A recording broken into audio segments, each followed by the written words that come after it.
Welcome to మెగానెట్ TV off the record. Andhra Pradesh రాజకీయాల్లో ఇప్పుడు అందరి కళ్ళు ఉండవల్లి వైపు మళ్లాయి. కూటమి ప్రభుత్వంలో కీలక భాగస్వాములు, రాష్ట్ర భవిష్యత్తును నిర్దేశిస్తున్న ఇద్దరు అగ్రనేతలు ముఖ్యమంత్రి చంద్రబాబు నాయుడు, డిప్యూటీ సీఎం పవన్ కళ్యాణ్ సుదీర్ఘంగా సమావేశమయ్యారు.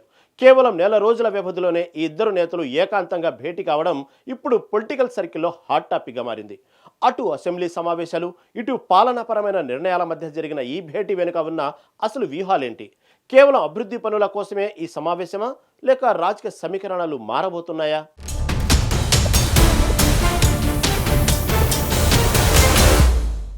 ఆంధ్రప్రదేశ్ రాజకీయాల్లో కూటమి ప్రయాణం అత్యంత కీలకంగా మారుతోంది. ముఖ్యమంత్రి చంద్రబాబు నాయుడు, డిప్యూటీ సీఎం పవన్ కళ్యాణ్ మధ్య జరుగుతున్న వరుస భేటీలు రాజకీయ వర్గాల్లో ఆసక్తిని రేకెత్తిస్తున్నాయి. తాజాగా ఉండవల్లిలోని ముఖ్యమంత్రి నివాసానికి వెళ్లిన పవన్ కళ్యాణ్ చంద్రబాబుతో ప్రత్యేకంగా సమావేశమయ్యారు.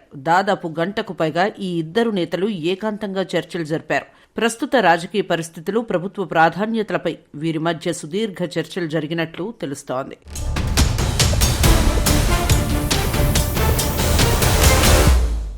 ముఖ్యంగా ఈ భేటీకి ఉన్న సమయం ఇప్పుడు అందరినీ ఆలోచింపజేస్తోంది. ఒకవైపు ఏపీ అసెంబ్లీ బడ్జెట్ సమావేశాలు కొనసాగుతున్నాయి. మరోవైపు త్వరలో రాజ్యసభ ఎన్నికలు జరిగే అవకాశం ఉందన్న వార్తలు వస్తున్నాయి. ఈ తరుణంలో కూటమిలో ఉన్న ప్రధాన పార్టీల అధినేతలు కలవడం అంటే అభ్యర్థుల ఎంపిక లేదా వ్యూహాల ఖరారు కోసమేనన్న విశ్లేషణలు వినిపిస్తున్నాయి.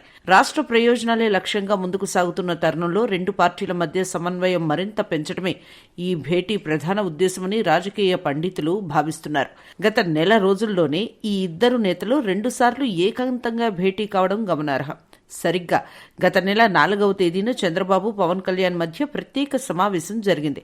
మళ్లీ ఖచ్చితంగా నెల రోజులకి సరిగ్గా అదే తేదీన ఇద్దరు నేతలు ముఖాముఖి చర్చలు జరపడం రాజకీయ ప్రాధాన్యతను సంతరించుకుంది. కేవలం పరిపాలనకి పరిమితం కాకుండా రాబోయే రోజుల్లో తీసుకోబోయే రాజకీయ నిర్ణయాలపై ఒక స్పష్టమైన రోడ్ మ్యాప్ సిద్ధం చేసుకుంటున్నట్లు సమాచారం.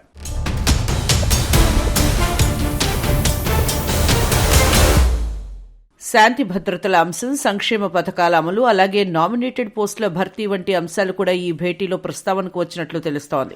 ముఖ్యంగా రాజ్యసభ స్థానాలకు సంబంధించి కూటమి తరపున ఎవరిని బరిలోకి దింపాలనే అంశంపై ఇద్దరు నేతలు ఒక ప్రాథమిక అవగాహనకు వచ్చినట్లు సమాచారం. ప్రజల ఆశయాలకు అనుగుణంగా పాలన సాగిస్తూనే రాజకీయంగా కూడా పట్టు సాధించే దిశగా చంద్రబాబు, పవన్ ద్వయం అడుగులు వేస్తోంది.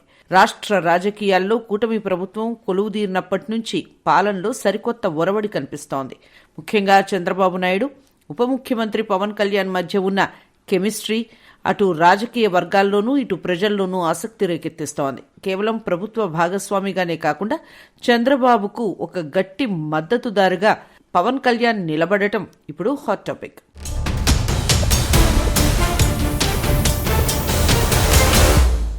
ప్రభుత్వం ఏదైనా రాజకీయ ఇబ్బందుల్లో ఉన్నప్పుడు లేదా ప్రతిపక్షాల నుంచి విమర్శలు ఎదుర్కొంటున్నప్పుడు పవన్ కళ్యాణ్ స్పందిస్తున్న తీరు గమనించదగ్గది. ప్రభుత్వానికి నేనున్నా అంటూ ఆయన తన గళాన్ని విప్పుతున్నారు. చంద్రబాబుకు వ్యక్తిగతంగా ప్రభుత్వ పరంగా ఎదురయ్యే సవాళ్లను తిప్పికొట్టడంలో పవన్ ముందు వరుసలో ఉంటున్నారు. ఈ రకమైన మద్దతు వల్ల ప్రభుత్వంలో పవన్ ప్రాధాన్యత అమాంతం పెరిగిందని విశ్లేషకులు భావిస్తున్నారు.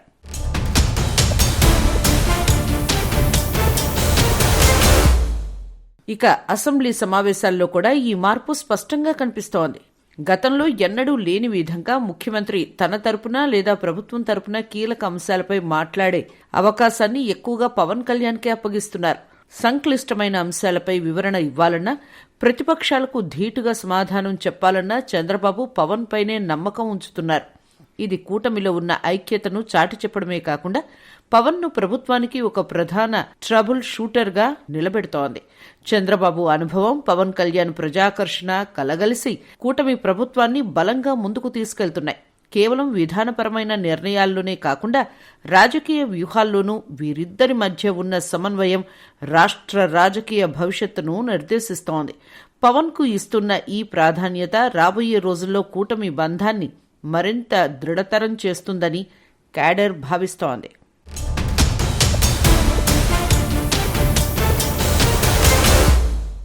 ప్రస్తుతం అసెంబ్లీలో కూటమికి తిరుగులేని మెజార్టీ ఉన్నప్పటికీ శాసన మండలిలో మాత్రం విపక్షం బలంగా ఉంది. గత కొన్ని రోజులుగా మండలిలో ప్రభుత్వం ప్రవేశపెడుతున్న అంశాలపై వైసీపీ సభ్యులు గట్టిగా నిలదీస్తున్నారు. ఇప్పటి వరకు అక్కడ మంత్రి నారా లోకేష్ ఒక్కరే అన్నీ తానై విపక్షాన్ని ధీటుగా ఎదుర్కొంటున్నారు. అయితే మండలిలో అత్యంత కీలకమైన తిరుమల లడ్డూ కల్తీ అంశంపై చర్చ జరుగుతోంది. ఇప్పటికే అసెంబ్లీలో ఈ అంశంపై హాట్ చర్చ సాగింది. ఇప్పుడు మండలిలో కూడా విపక్షం దీనిపై విరుచుకుపడే అవకాశం ఉండడంతో డిప్యూటీ సీఎం పవన్ కళ్యాణ్ స్వయంగా మండలికి వెళ్లాలని నిర్ణయించుకున్నట్లు సమాచారం.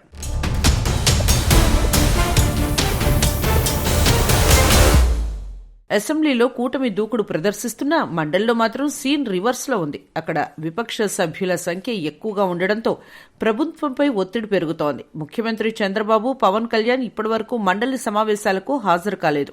దీంతో లోకేష్ ఒక్కరిపైనే భారం పడుతోంది. ఈ నేపథ్యంలో పవన్ కళ్యాణ్ ఎంట్రీ ఇస్తే మండలిలో కూటమికి మరింత బలం చేకూరుతుందని భావిస్తున్నారు. కేవలం సభా వ్యవహారాలే లేకుండా భవిష్యత్తు రాజకీయ పరిణామాలపై కూడా ఈ ఇద్దరు నేతలు దృష్టి సారించారు. ముఖ్యంగా రాజ్యసభ సీట్ల కేటాయింపులో జనసేన ప్రాధాన్యత, అలాగే స్థానిక ఎన్నికల్లో క్షేత్రస్థాయిలో రెండు పార్టీల మధ్య సమన్వయం ఎలా ఉండాలనే దానిపై ఒక స్పష్టతకు వచ్చినట్లు కనిపిస్తోంది.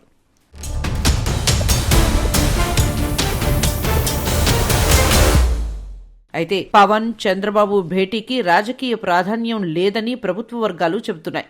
సాధారణ పరిపాలన వ్యవహారాలు చర్చించేందుకే ముఖ్య నేతలు ఇద్దరు సమావేశమయ్యారని అంటున్నారు. పర్యవేక్షిస్తున్న పంచాయతీరాజ్ శాఖలో చేపడుతున్న అభివృద్ధి పనులపై సీఎం చంద్రబాబుతో చర్చించారని ప్రభుత్వం ప్రకటించింది. అదేవిధంగా మంగళవారం ప్రారంభించిన హనుమాన్ పథకంపైన సీఎం చంద్రబాబుకు వివరాలు తెలియజేశారని అంటున్నారు. జల్ జీవన్ మిషన్ పనుల పురోగతి, నిధుల వినియోగం, పంచాయతీరాజ్ శాఖ పరిధిలోని రోడ్ల అభివృద్ధి నిధుల కేటాయింపు, నియోజకవర్గాల వారీగా జరిగిన కేటాయింపులు తదితర అంశాలపై చంద్రబాబుతో పవన్ చర్చించినట్లు ప్రభుత్వం తెలియజేసింది. రాష్ట్ర వ్యాప్తంగా వివిధ పంచాయతీల్లో చేపట్టిన మ్యాజిక్ డ్రైన్ల పనులను సీఎం దృష్టికి తీసుకువెళ్లారని, ఈ తరహా డ్రైన్స్ ను అన్ని పంచాయతీల్లో నిర్మించాలని పవన్ ప్రతిపాదించినట్లు చెబుతున్నారు. దీనివల్ల పారిశుద్ధ్య నిర్వహణ పకడ్బందీగా అమలు చేయవచ్చని పవన్ వివరించారని అంటున్నారు.